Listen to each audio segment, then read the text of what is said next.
our very own Sarah Sorgan is touched with celebrity here. And I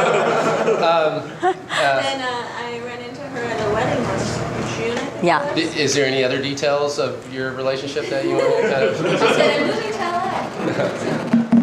Okay, awesome. Well, I won't talk very much, so I'll let Wendy kind of take it over. This will be a multimedia experience, so please bear with me if I have trouble finding the play button and whatnot. So it's not Wendy's fault. I'll go ahead and say that in advance. So go ahead, Wendy. Hello. Hi. How are you? Thanks for having me. So I guess, I don't know, I'm not a good starter, but I guess, well, my book is about various adventures that I have in my life. So I guess I'd start with one of those. All right. The letter was succinct and can you hear me? Is this good? Oh, that's good. Display the book. Yes. Okay. Is this good? Can you hear me? No? Okay.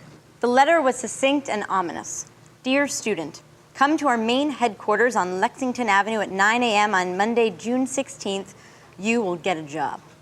I just returned home after my freshman year of college with the desperate hope of finding a summer job in the city. I was too curious not to follow up on this piece of junk mail, so that Monday morning I put on a black and white, sassy yet professional Betsy Johnson dress and armed with mace, arrived at a main office, a large room filled with fold-out chairs and white rugs covered in questionable stains. There were about 30 of us there, all roughly the same age and like equally confused. It was kind of like the movie Clue. You know, we're all like, did you get the letter? And after a period of suspense, a young man with far too many blackheads on his forehead made a grand entrance from the bathroom. Hello, thank you for coming. You are all probably wondering what this is all about. Well, every single one of you was asked here for the same reason. You are all hardworking students, and as of this very, very moment, you are on the cusp of the greatest money-making opportunity in the history of money-making opportunities. Then, like an afterthought under his breath, he said that we were really here to interview for a 2-month stint selling knives door to door in Manhattan for the summer. Kitchen knives for commission. People start storming out. There are 10 of us left. The guy waves his arms in the air and pleaded, if you leave now, you are missing out, folks. You'll regret it. I've never been able to live with regret. So I stayed in my seat, eager where this was all going, and wondering if he'd ever seen a dermatologist for the blackhead problem. Then he lined up some knives on a few chairs facing us and declared that we'd have to buy an initial knife kit for $1,000. The girl stood up next to me and she whispered, get out. This is a scam. But I just looked at the shiny cutlery before me and I was like, I must sell knives. Eventually, only 2 of us were left. The other girl was still wearing braces, the clear kind that turn yellow over time. And we handed the men credit cards and left with pounds of merchandise and a new purpose in life. When I immediately informed friends and family that I'd found the perfect summer job, they responded with stilted enthusiasm. I think they worried I'd joined a cult and would soon be wearing a flowy skirt and handing out dandelions next to the Holland Tunnel. The following weekend, Laura, my best friend from high school, invited me to her family's rented summer house in Martha's Vineyard so I could reboot before officially starting. Because we spent every moment at the beach and I never motivated to put on any sunscreen, I got this severe burn on my face. It was ridiculous, like big chunks of my skin dangled, and I looked like I was in one of those old ABC after-school specials based on a horrible true story, you know, like I'd been burned in a fire by my stepmother or something. When I returned to the city, I rushed to the doctor, who could barely hide her reaction to my appearance. She prescribed a soothing white steroid cream for the swelling. 2 days later, I grew a spontaneous mustache. It's like very small, like prickly one on the side. So I had the mustache, the burn, and this like sack of knives. And I would just like go to people's apartments. They'd be like, have you tried aloe? Like that. The knife selling process was a safe, meticulously thought out scheme. Per the instructions in my knife selling packet, I called my mom's good, trustworthy friends and politely asked for some names and numbers of their good, trustworthy friends. I called these people up and performed this well-rehearsed, innocent shtick. hi, so-and-so told me that you'd be nice enough to help me out, and I'm just learning about marketing, and I wondered if I could come over and practice selling things to you. And each person would be like, oh, sure, that's so sweet. Well, I'm not going to buy anything, but sure, if you want to practice. Shortly thereafter, I'd arrive at their apartment. They'd open the door, notice my deformity, look alarmed. I'd sit at their table. I'd compliment their hair. We'd gab about our friend in common. Then I'd commence the mind-blowing presentation. I'd slice brown leather into strips with steak knives. I'd cut a thick rope with a bread knife. In one fluid motion, I'd cut a penny in half with large silver shears. At first, my customers would act condescending, politely nodding and uttering, uh-huh. Mm-hmm. But then as the presentation progressed, they'd find themselves seeking clarification. Wait, hold on. How much is that one again? There was simply no way to remain unaffected by my slick marketing moves. I was also prepared for the toughest of customer questions. They'd be like, but wait, if your knives are that sharp, aren't they dangerous? Unfazed, I'd grin and explain that actually using one of their dull knives was far more risky. Statistics show that chefs are 46% more likely to slip while cutting a tomato from a worn-down blade. They'd let out a contemplative, huh, wow, yeah. To close the sale, I'd lean in. I'd signal for them to lean in. There'd only be 2 of us in the apartment. And I'd be like, I'm not supposed to do this, but I'll give you a free spatula with that bread knife. And a tiny bit would come out of my commission, but they'd fall for it every time. And they'd end up buying this entire set, which they didn't even need in the first place, just to get something for free. And then we'd hug. They'd thank me profusely, and I'd leave with $700 of their dollars. I didn't feel guilty because at the bi-weekly knife meetings, the convincing blackhead dude explained over and over again that we were massively improving their lives by selling these people these knives, even if they didn't cook, and I was making the world a better place. Sometimes between appointments, I would wander into a store like Urban Outfitters, and upon passing through the metal detectors, the entire alarm system would go off. And the guard would be like, ma'am, what do you have in your bag? And I'd be like, knives. And he would laugh and let me in. The sale of the century, though, occurred this one Tuesday afternoon when a friend of a friend of a friend requested that I meet her at her office.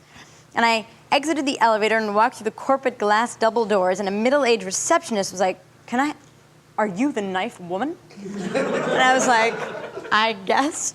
And she got on this loudspeaker, and she's like, attention employees, the knife demonstration will commence in 5 minutes. And it was like beaming through the thing. And they brought me to this conference hall with 300 people entered in, and they're like, with no further ado, the floor is yours. And I was like, all right. Have you guys ever cut a tomato and find that it gets all squishy when you press the knife thingy in? And everyone was like, fuck yeah! And I was like, okay. And I took out these leather strips, and I cut them really thin with these steak knives. And I took out the penny, and I cut it in half with the silver shears. And then I took out this bread knife, and I sliced my thumb. And blood is everywhere. And a man was like, do you need to go to the emergency room? And I was like, no. And I took this towel and I wrapped it around my head really tight. And I held it above my head and I applied the necessary pressure and I continued the presentation. And I made a fortune. I was relieved when the summer started to come to an end. My back ached from schlepping around the heavy mass of metal and my fingers were covered in Band-Aids. But in order to go out with a bang, a week after my sale, I decided to fly to the annual knife-selling convention in Indianapolis, where I was greeted by large posters of rainbows that read, fulfill your potential, persuade, sell, conquer. At the awards ceremony that evening, I won a tall trophy and a VCR for selling the most knives in the tri-state area. And that's right. And I have a picture of me with my knife trophy that I won at the knife convention. I don't know if you did. Thank you very much. These are during my pearl wearing days, my more conservative pearl. So I don't know if I should read. I'm going to just try to read this one other bit about an adventure about moving to Los Angeles, and then I'll play some videos. Okay. I do not know how to drive, and I don't think I'll ever know how to drive, and those who think otherwise have no real grasp on reality. They say to me, Wendy, driving is just like riding a bike. You'll suddenly get it and won't have to think about it anymore. This is entirely unhelpful because I've never ridden a bike, and I know I could never learn. They also say to me, Wendy, really dumb people are driving around in those cars out there. If most really dumb people in the world can drive, you can drive. This is also entirely unhelpful because in my gut, I know that in a specific, indescribable way, I am actually dumber than most of the dumb people out there. Perhaps it's my Manhattan upbringing, but I can't even imagine myself driving on a theoretical level. I'm only barely able to grasp the notion of peers driving. I still see driving as an exceptionally mature activity only to be performed by my mom's friends who live in the country. Every time I get in a car with someone my age, for a split second, I'm thinking, shouldn't there be a grown-up present? I do, however, have a driver's license. It's a long story, but basically in high school I took driver's ed and had no idea what was going on, and for a final test I was assigned to a very old man who had just started working as a driving tester, and after I forgot to stop at the first stop sign, he said, "Would you promise to practice?" And I was like, okay. And he was like, okay, you're cute, go. But I recently moved to West Hollywood and was told that LA cabs are too expensive and that there was no real way to get around in buses and subways, and that I had to consider, at least for a split second, taking a proper driving lesson just to see if driving could ever be part of my future. I went online and the schools in my area were listed alphabetically. First, there was the prestigious driving school. On the phone, I stressed my lack of knowledge, pleading for their most gifted instructor. The woman on the other end barked, "Ma'am, you need to have a permit to sign up for a lesson. You got a permit, right? You clearly know something if you have a permit." I was like, "No, you don't understand. I have a license. It means nothing. I know nothing. Please send the permit booklet and someone who knows what they're doing." An hour later, Mikey arrived at my door. He couldn't have been older than 18, had 4 or 5 gold chains around his neck. One of them said, "What's up?" in large metal cursive. He had a carefully shaped, prickly brown mustache, not unlike the one I had when I sold knives. And he drove me around ranting, "You go this way, another car comes around the corner, and you don't look, it's boom, you all dead. You want that? No. So you turn, okay?" When I asked why exactly one cannot make lefts at a red light, he answered, "Wendy, don't be all philosophically about it. Just do it." He ran through stop signs and groaned, "Wendy, do not develop my bad driving habits, okay? You would stop there, okay?" After we switched seats and I was put in charge of steering, his cell phone kept blaring out a ringtone version of Electric Avenue. He kept answering and yelling at his girlfriend, who had apparently taken too long to get ready the prior weekend for a big deal rockin' house party. The phone calls were interrupted by screaming Dodger fans on the radio. He had to listen to the game. There was mining writing on it. Every few minutes he barked, "Come on, Wendy, speed up. You drive all granny-like this. You're going to get someone behind you yelling, 'Fuck you, bitch. You want that? No. So you go faster, okay?'" When we eventually made it back to my house, my knees were weak and my brain was in active pain. Somehow I'd returned knowing less than when I started. I was left with a negative understanding of driving. As a last resort, I risked a potential breakup and sought assistance from my boyfriend, Amos. For 2 weeks, I drove him around while physically and emotionally freezing before making slight adjustments to the gas, brake, or steering wheel. Amos said, "No, go now." But for heaven's sake, I couldn't act that quickly. Sorry, but I was accustomed to the good old trustworthy system of weighing pros and cons. I said, "Well, surely people assume I'm learning." But Amos explained that those who block intersections after forgetting to turn left in time are seen as stupid. And those who cut others off after forgetting to turn into the right lane are seen as assholes. I cannot express how upsetting it was to discover I'd been incorrectly regarded as a douchebag. I pride myself on being a nice, decent, giving person, a good listener, a loyal friend, so I made a sign for my car out of poster board that said, "New to driving."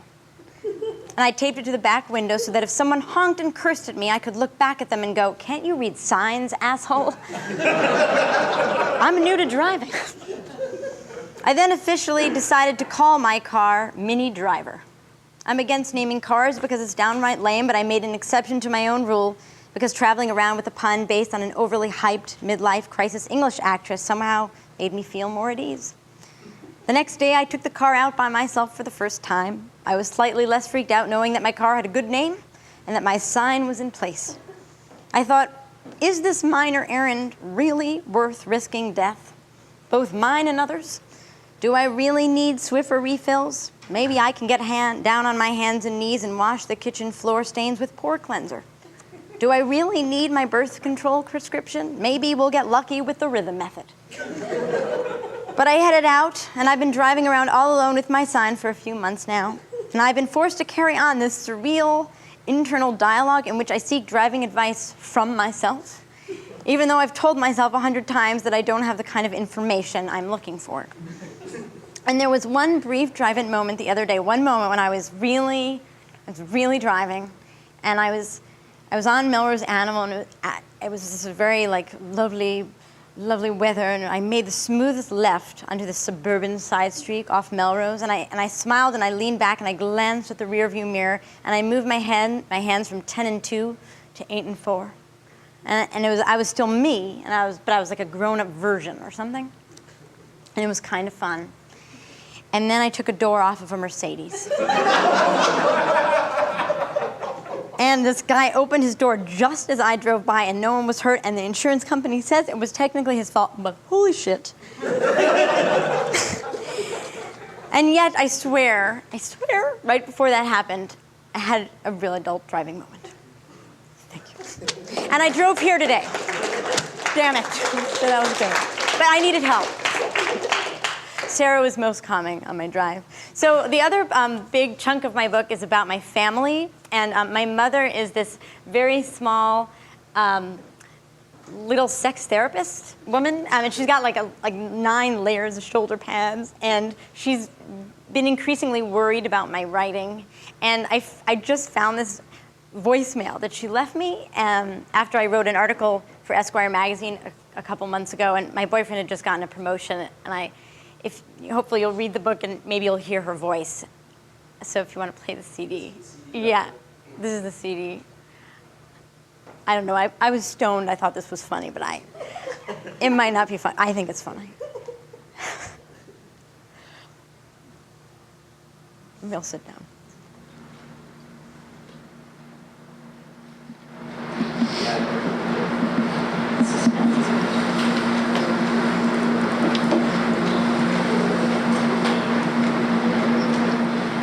Earned the promotion. But it's just wonderful. And more money, too.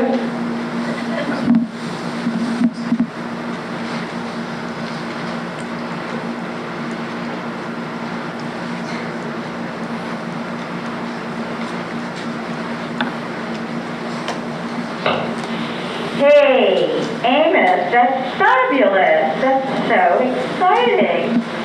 I'm so happy for you. I'm sure you have justly earned the promotion. But it's just wonderful. And more money, too. Wow. Anyhow, it just sounds great. Very, very happy for you. Very proud of you. Very proud of both of you. Very pleased for both of you. Sounds just terrific. And can't wait to hear more about it. Wendy, we picked up, I was with Sue Mattern yesterday on the way home from work. We picked up Esquire. I still haven't had a chance to read it, but when Sue read the first sentence about your boyfriend giving him a blowjob in the handicap bathroom at work, she wanted to know, did this really happen? And I said, of course not. Okay, my dear, I hope to read it tonight, and Sue was picking it up on the website, and she and Rick and Jeremiah will be reading it. Okay, talk to you later, dear. We'll be home. We're in the city. We're in New York this weekend. We're leaving tomorrow about 11 to go back out to the island, but we'll be here in the morning. It'll probably be too early for you, but definitely back at the end of the day in the evening. Okay? So hope to talk to you. Great news. Great, great news. Bye. So she's just so funny. I had to take a drug test. Should I stand? Is this okay? I had to take a drug test a couple of years ago, and I was like freaking out about how I was going to pass. But I did what I do in any crisis. I called my mom. And my mom is very conservative, very anti-drugs, but she is like blindsided always by this goal of just always helping her daughter. So I called her and she was like, I'm on it. And the next day she got a meeting with the head of drug testing for the NFL. And she called me from his office, and she's like, Wendy, I'm in the meeting. Hold on. And I was like, okay. And so she calls me from his office, and I hear the guy in the room, and my mom just keeps repeating into the phone, but sort of unaware of what she's actually saying. So like the guy's like, well, how much pot does she smoke? And my mom's like, so how much pot do you smoke? And I was like, I smoke a lot of pot. She's like, she smokes a lot of pot. Yeah. Yes, she does. Mm-hmm. And then the guy was like, oh, well, has she done coke recently? And my mom was like, have you done coke recently? And I was like, I tried a little coke on New Year's. She did coke on New Year's. Affirmative on the coke. She's like endlessly hilarious. And I don't know, I did this one-woman show like about a year and a half ago. And after I did the show, this producer was like, oh, Wendy's great, but we were actually really interested in her mother. And they had shown videos, I had shown a bunch of videos of her talking very slowly, and so we got her this agent in New York, and I set her up with this meeting at NBC, and she got really, really invested, and she took off from work and had a car service pick her up, and she had her hair done, she went to the audition, and she called me from the audition. She's like, I don't know, everyone is fairly attractive, but I may be as attractive. Like, she was like totally obsessed. And then afterwards, she like called the agent in this panic, and she was like, I just want you to know, you must inform the producers in September, I will be unavailable. I have jury duty. It's like, they were like, okay. So she will be unavailable. But then she didn't get the part, and she called me. She was like, Wendy, I did not get the part, but I want you to know it is fine because turns out they went in another direction. So that's fine. And so she's been more and more involved with my performing, and I got her to record on the audiobook that I have out also, and she was, so she came in and she told her Cornish game hen recipe. She sort of droned on. And in the middle, she got really hoarse. And so she poured this glass of water. And on the recording, you can hear the pour. It's like, shh. And then she spilled the water. So it was like water went everywhere. It was like mayhem. And she was like, Wendy, we need a paper towel. There's cords. We will be electrocuted. And she was like banging on the glass. She was like, producer, we need paper towels. And it was just this great moment because the producer on the other side like was just sort of in the corner, and he looked at me and he was like, so he's like, we've got gold. And then it was like this, that moment itself was like this non-James Fry moment, because like everything in the whole book had been like proven in that one instant of her total meltdown.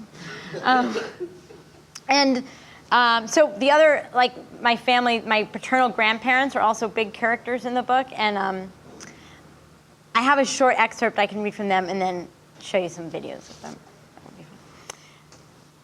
My grandfather resembled a tanner, bushier version of Albert Einstein. The huge mound of thick white hair pouring out of the back and sides of his head perfectly matched the abnormally large white mustache that took over a quarter of his face and conveniently soaked up any sauce or liquid he consumed.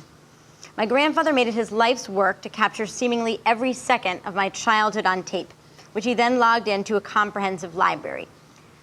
My grandparents lived only 10 blocks from my mother's apartment, and I spent every Sunday for the first 19 years of my life in their small, elaborately decorated penthouse apartment as the subject of a surreal reality show. Their one and only grandchild, I'd walk through the door greeted by applause. Our queen has arrived, they'd holler, and the distant red light of my grandfather's gargantuan 1980-sized video camera would start to blink. The thing is, my father was their only child. He died unexpectedly at the age of 40 because of a hospital mishap during a relatively minor operation. I was 10 months old at the time, so it's no wonder they were obsessed with preserving every moment of my life. Occasionally, I'd agree to share the spotlight, My best friend Maya would come with me to their house for the afternoon, and we'd change into our matching purple stirrup pants and rhinestone-covered sweatshirts to create music videos for our professional rap routines. Our biggest hit, Like a Really Cool, was shot on the terrace because the lyrics demanded an outdoor backdrop. We would take turns, one of us singing a verse while the other made guttural noises as hip accompaniment. It's like a really cool and like a really neat that my house is located on my street. Oh yeah. It's like a really cool and like a really neat that the songs I'm singing rhyme to the beat. Oh yeah. These video shoots were often frustrating, however, because we obviously had no editing capabilities and relied solely on my grandfather to turn the camera on and off at a precise moment. We'd hit the final, oh yeah, and then stare blankly ahead in silence, waiting for him to move the lens away or press stop. And one of us would murmur, now, cut. But he'd stand there chuckling, zooming in on our faces as we'd get increasingly bossy, stomp our feet, and beg to take it once more from the top. The camera made the most sense at school functions. My grammar school was a happy, nurturing, private institution that ran from kindergarten through 8th grade with 24 kids per class. Because the faculty was big on family-teacher interaction, every spring the school celebrated Grandparents' Day, when grandparents were invited to an assembly in their honor and asked to sit in on a full day of classes. This was my favorite day of the year because my grandfather, with his clunky camera permanently glued to his face, was revered like some sort of video god. One year, the local Channel 2 news team did a racy special on the elderly's involvement in youthful activities and decided to cover the Grandparents' Day merriment. When the reporters caught sight of my Einstein grandfather's magnificence, they rushed towards us for an interview. My grandfather was thrilled by the notion of filming the reporters while they were filming him. And it became a showdown. Sir, please put your camera down so we can film you for the news. If you're filming me, I'm filming you. We can't see your face when you talk, sir, please. My grandfather reluctantly took the lens off his eye but held the machine tight to his chest. He held me close under the other arm. When they asked him to describe our relationship, he took a deep breath and uttered, "She is my immortality." His quote, along with an image of me looking excruciatingly uncomfortable, appeared on the local 10 o'clock news. Although my grandfather wasn't able to record the scene from his perspective, he managed to set the VCR that night and include the segment in the ever-growing video diary of our lives. It would be pertinent to add here that this was not the first time I had heard him mention the immortality thing. When I was in preschool, I'd be happily shoveling in the sandbox, and he'd lean in and whisper, "Remember, you are my immortality, Wendy." It was a bit much to absorb at age 4. I'd shyly reply, "Thanks." After my father died, my grandparents understandably just shifted all of their focus and attention and love and purpose in life onto me. They would sometimes call me by his name, by mistake. They'd be like, "Gary, go get the grocery store. Go to the grocery store and get some regatta cheese from the kitchen." I'd be like, "Okay, what the fuck?" In fact, my grandmother had a habit of nearly fainting at the mention of my father's name. Towards the end of the uber reform Bar Mitzvah service I had, for which I only had to recite phonetic Hebrew, the rabbi announced, "Will everyone in mourning please rise?" And 12 years after my father's death, my grandparents rose. But swept up in the emotion of it all, my grandmother couldn't deal. So as she stood up, she fainted and fell to the ground. Only moments after the congregation let out a collective gasp, 2 ambulance men in white coats came running up the side aisle and took her away. I was in a panic at the pulpit, but because I'd heard from my mother that she'd fainted before, I knew she'd be okay. And at the reception, she was her normal, jolly, outgoing self with an ice pack attached to her head. And luckily, this event was caught on tape, too. It's actually really fucking funny. It's this boring Jewish service, like, I don't know, and then grandma's down. So I brought the video of us. My grandfather's standing. Grandma is getting up. And she's down. A second time, in case you missed it, she's down. A third time, just for kicks, she's down. But she's fine for the after party.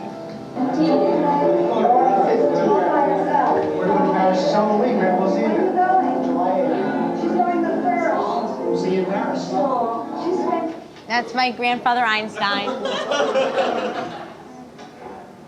He gave a 40-minute speech. 40 minutes.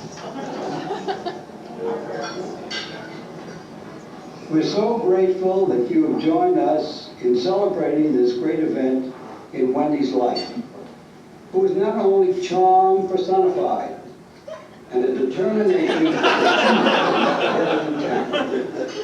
and as a father and a grandfather, I have dedicated my life to my family, and with all of its tragedies, I can say that I am happy to have lived to see this day in my Wendy, a living embodiment of the essence and the core of everything that I have dreamed about. God bless you, darling Wendy. We love you so much.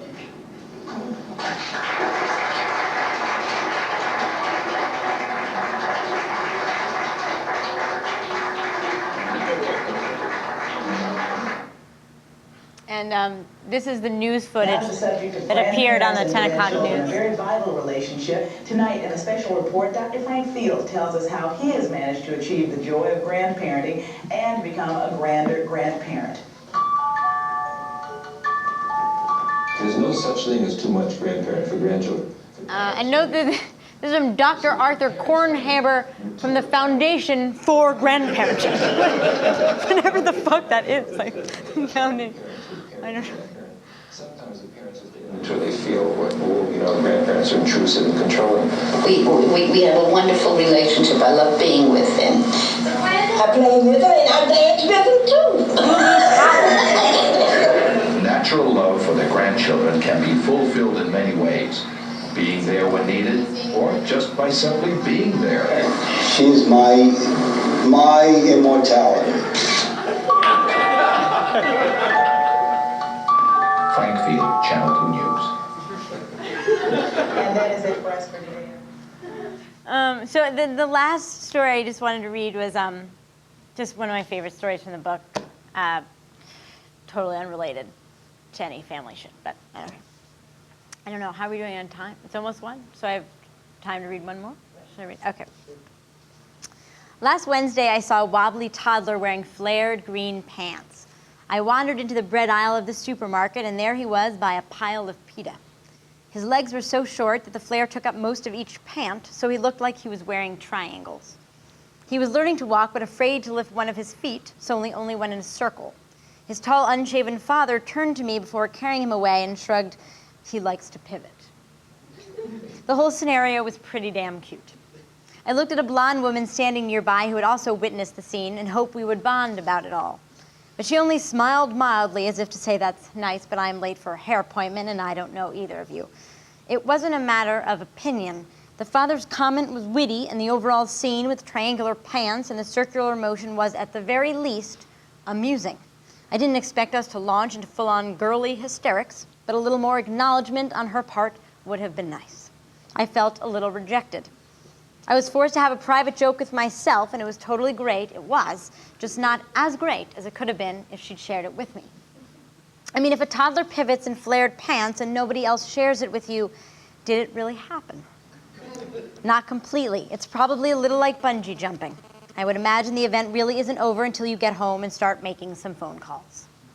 Plus, I relish the act of bonding, specifically with strangers. There's almost something romantic about two people who don't know one another, who will never know one another, sharing such a special, pleasant, and fleeting thing as a funny moment.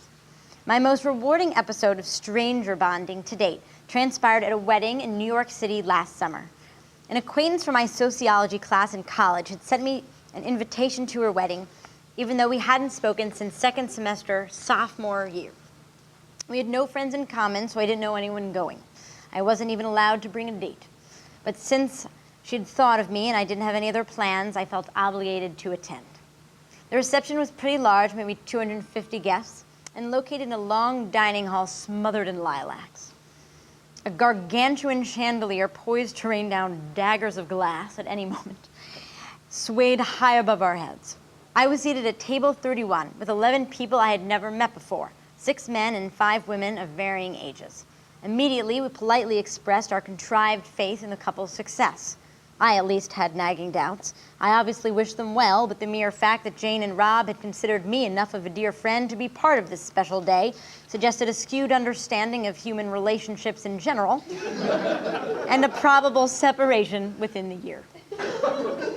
Anyway, at table 31, there was a blonde guy with really great dimples, maybe about 23 years old, sitting next to a shorter, younger-looking, dirty blonde guy with equally Nordic coloring.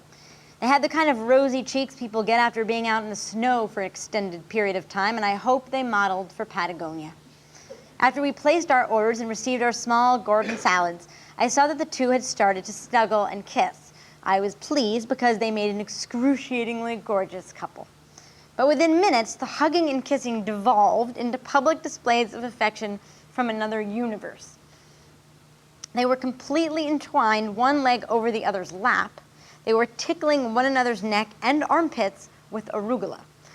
I have a very vivid memory of taking a sip from my water, looking up, and watching the dimple guy sensually lick vinaigrette dressing over the other guy's palm. They kept connecting the top of their heads and closing their eyes as if to momentarily channel souls. Everyone at the table desperately tried to chat and eat normally, but it was impossible to focus on anything other than the PDA. And in an attempt to break the madness, this 40-ish woman sitting next to me turned to them and was like, "Oh, so how do you guys know Rob and Jane?" "Cousins," replied the dimple guy. "Oh, how nice. So you are the cousin?" "We are the cousins." Silence. Clarification was desperately needed, so I took it upon myself to add, "So that makes you guys also cousins to each other?" No, said the other guy. Everyone let out this massive sigh of relief. You could literally hear the release of tension over the clinking of silverware. "We're twins," he continued. "We are Jane's cousins."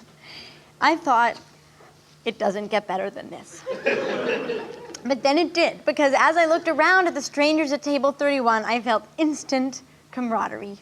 Suddenly, it was as if we had spent a month together on a deserted island, sharing our life stories over stunning bonfires and pitching in to build an astounding bamboo raft. Like we had already performed 1,000 trust falls. Like we had been in one of those ER Grey's Anatomy episodes where a group of strangers get caught in a meat freezer or a chilly elevator for days on end and somehow make it through only by hugging, and singing songs. When the woman next to me excused herself, it was understood that the rest of us would follow. We headed towards the bathrooms and formed a huddle. Between hysterical laughter, we pondered the important questions. What the fuck? Are they bluffing? Are we on camera? Does the family know?